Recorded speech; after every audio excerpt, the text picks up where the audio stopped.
We'll be calling it quits. Let's get this thing started. We've got a wave here setting up for John. Late takeoff, slamming on the brakes to pull in.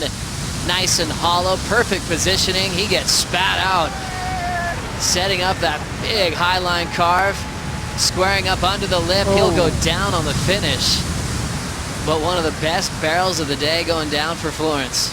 I mean, just the technique, right? I mean, you know straight away what's going to happen. As soon as he starts dragging, he gets into that position. We've seen that at Chopu on those big days.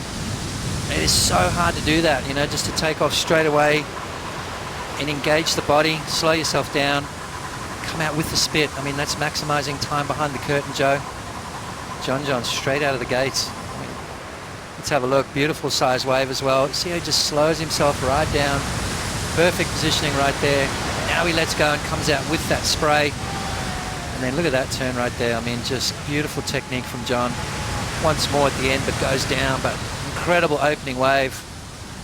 Taj had a quick start, but John answered back with this. And there's probably no better tube style in the world right there than John Florence. That was absolutely perfect from him. And then finished off with a little bit of a wipeout. Could have maybe tacked maybe an extra half a point on the end of that ride, but it's going to be a good one nonetheless. John Florence had an interesting start to the season. A couple of heavy losses to Caio Ibelli at a couple of events in a row. John finally got back on Caio in Rio, and then he went on to win the contest. We saw him shift all the way to number 3 in the world. Remember, Italo Freire out of the event. He was number 2 in the world.